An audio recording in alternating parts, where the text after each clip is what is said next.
What is up, guys, and welcome to the first episode of our Tips, Tools, and Strategy series, where we will be diving into various aspects of Pot Limit Omaha to help you better understand the game and boost your win rate. A lot of these videos will have a detailed article alongside them, which you can find at our website, PLOpokercoaching.com, and I've also included a link to the specific article in the description below for this HUD episode.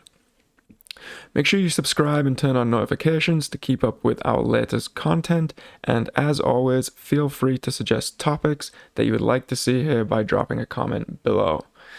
We're going to start off the series by looking into heads-up displays, or HUDs, specifically what key stats we look to use and how this can help us exploit our opponents. I'm not going to go into all of the ranges for each stat in this video because it will get too long, but if that is something you are interested in, just shoot me an email and I'll be happy to share the 45 key stats you need in your HUD and the high, low, and standard ranges that go alongside them. Alright, so let's jump in.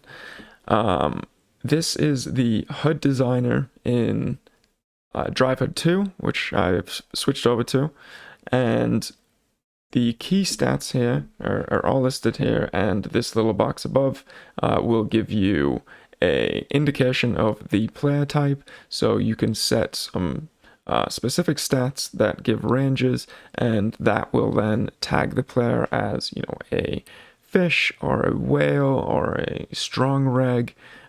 So that is a useful tool to use. Obviously, without any stats, nothing will appear here. But if we jump into our actual stats and what we use, so I just have the player name here and then the hand count, so you can get a sense of how reliable the data is and whether you're going to be basing many decisions off it. And the first stat that we actually get into is the VPIP, which is a pretty common one for most people. They will be quite familiar with this. A couple of bits of advice on the VPIP number.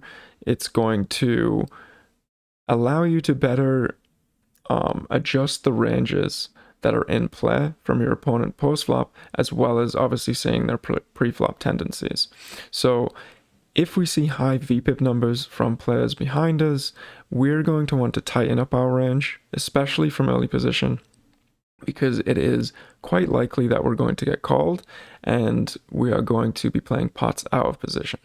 This means that the EV of some of the marginal hands we would open, which is in there for taking down the blinds, is now going to disappear because we're just rarely going to be able to take down the blinds.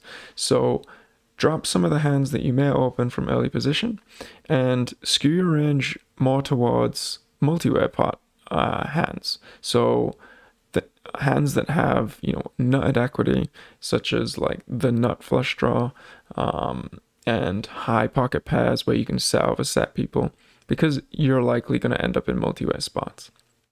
Now, on the flip side, if there's a lot of tight players with low VPIP numbers, we can cold call a bit more in position because we're more likely going to be in a heads-up pot, for example. So just some adjustments you can make there off the VPIP numbers. In terms of the next stat that I look at is the PFR number, which is the Preflop Raise. And an important one here, obviously it gives us an understanding of the general aggression of our opponent pre-flop and whether they choose to enter the pot passively or aggressively, combined with their VPIP number. But one thing that you really want to look out for this stat is make sure you have the breakdown by position, because especially if you're playing against recreational players, you are going to see that they tend to have a PFR when they do actually raise pre-flop that is pretty constant across the board. So you don't want to assign ranges based on an early position raise from them or a button raise from them, because you might find that the hands that they raise are just standard and position agnostic. So make sure that you have this breakdown when you're looking at your pre-flop raise or RFI stat. The next stat is just a 3-bet percentage stat, and a pretty common adjustment here is obviously when we have high 3-bet players behind us, we want to open a bit tighter, because those hands that we are raising and hoping to take down the blinds are going to get punished, and we're not going to be able to continue with them. But when we open tighter, we also want to 4-bet lighter, because we are going to be able to get them to call and get to flops with a much stronger range than they do. So they will have to check fold a lot. They will also end up getting it in when dominated. So definitely look to sort of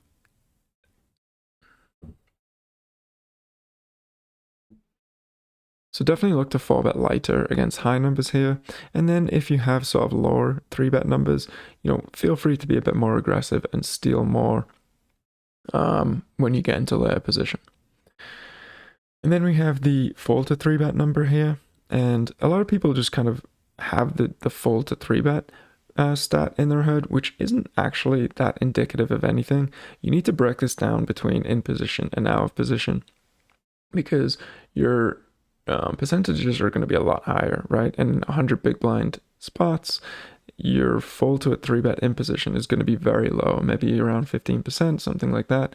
Whereas out of position, it's going to be a lot higher, closer to like 30-something%. So make sure that you break this into in position and out of position. The most likely thing that you're going to see in these stats is going to be that people actually underfold to 3-bets. And what this allows you to do, contrary to, belief of a few people when they see this low fold frequency, is that you actually do want to 3-bet more aggressively, especially when in position, because you are going to get to a flop with a much stronger range, and they are going to have to, 1, check fold a lot, and then 2, you can dominate a lot of their hands post flop.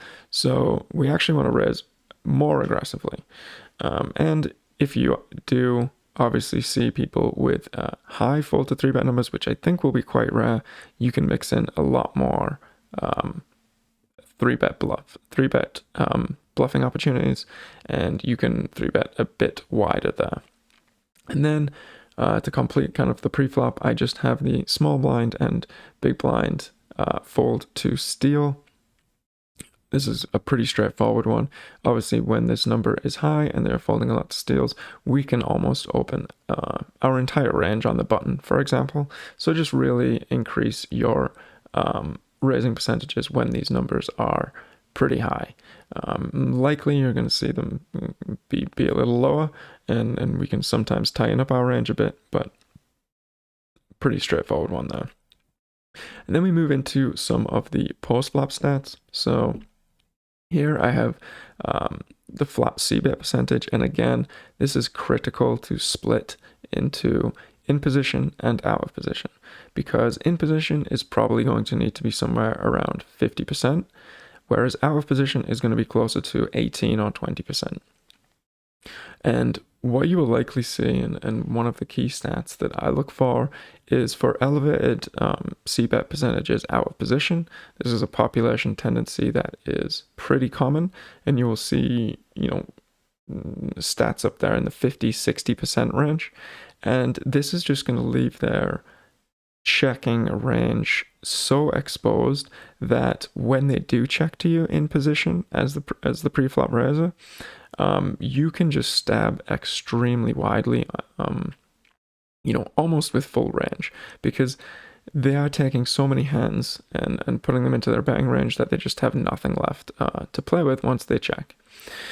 Other exploits that we can do when we see this number elevated are we can definitely raise for value thinner. So we're going to be able to take hands that we normally would just call with and raise because they are betting so merged in position. And also we are going to be able to use a wider range of blockers to bluff raise them on the flop, right? Because they're betting merged. If we raise them in position, they're going to be in a very tough spot with most of the time a marginal hand that they don't really want to continue with. Or if they do continue with, we can put a lot of pressure on them on the turn with a weak range that they should not have stabbed with in the first place. And then here we have fold to flop c-bet. out of position. So just how aggressively can I stab in position when I am the aggressor pre-flop, pre-standard one there. Obviously you can dial up or dial down from your rough 50%-ish c-bet frequency in position. A good one to have here is bet versus skipped c-bet, and this is going to impact, what hands you are going to, put into your check raising range versus leading out. So, for example, if this bet versus skipped c-bet is high, we are going to check more of our hands because that's going to allow us to check raise and get 3 bets in on the flop with a good probability that they're going to take a stab. Whereas on the flip side, if this number is quite low, we are going to have obviously quite a high checking range out of position, but when this number is low, we're actually going to have to stab more out of position and we get to lead more because we're not going to see that stab from the in position player where we can then go ahead and check raise our value hands. So we want to go ahead and start building a pot, even if this isn't something that we would usually bet in a GTO setting against an opponent that was stabbing at a 50% frequency, for example. So a good stat here to have in your HUD. And then I just generally like to have like a check raise and a check fold frequency. I mean, this is, obviously derived from some of these prior stats, but it's a good one just to have that right in front of you when you're considering your betting ranges in position. I mean, some players you'll see with an extremely low check raise frequency, and that just allows us to stab very wide because we get to realize our equity and we're not getting bluffed off equity when we're ahead or we have substantial equity, etc. And then against, players that are extremely aggressive with their check raising, we can dial it back to, more value hands, and we can exploit them by actually checking back more when we have draws and marginal hands, and we get to realize our equity that way because they potentially are not stabbing enough. And then we move on to the aggression numbers here. So the AGG percentage, which is going to be the ratio of basically your aggressive actions to your passive actions. So how often do you bet and raise versus calling and checking? And again, this is key to not just look at the overall one AGG percentage number. Make sure you break this down into flop, turn, and river.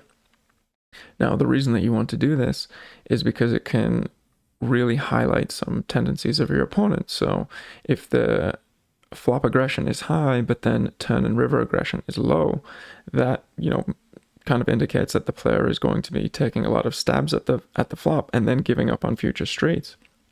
So this allows us to, float more in position to potentially take the pot away. Whereas if their aggression increases and is relatively low on the flop and then gets higher on the turn and river, they're probably not bluffing as much as GTO would on the flop, and they're getting to turns and rivers with much stronger ranges. So we can go ahead and potentially fold more marginal hands on the flop before we start facing that increased aggression. And then we also have the went to showdown percentage after seeing the flop. This is a stat that, kind of builds in on the aggression factor, but it is going to let you know when your opponent is somewhat more of a calling station. So if this number is elevated, you can usually bet thinner for value. You can bet bigger with your value hands, and they're likely going to pay you off just because they're clearly getting to the river with too many hands. Now, with these stats, and with all stats, you want to take them in combination with what else you know about the opponent and what other stats are available. So, for example, when we're looking here at the aggression numbers that we just talked about, let's say these aggression numbers are really high. That doesn't necessarily mean that our opponent is a maniac, because if these numbers are really high, but he has a really low VPIP, that means he's very tight, and that means that he's getting to flops with much stronger ranges than he should have, and therefore he is able to apply this much aggression. So it is not that he is just betting and bluffing relentlessly, it's just that he happens to have more value hands in his range than a normal GTO player would with a regular VPIP amount. And similarly here with when to showdown numbers, if they get to the flop and turns with stronger ranges and are potentially playing a bit more passively, that doesn't mean that they're calling down with weaker, they just have stronger hands. So always keep that in mind when you're looking at stats within a HUD.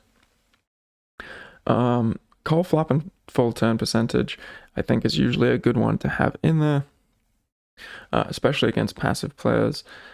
You can just sort of help you sort of build out your double barreling frequency. So if this number is quite high, it usually means that weaker players are calling with marginal hands they probably shouldn't on the flop. And then on a lot of runouts, especially blank turns, the double barrel is just going to be very profitable.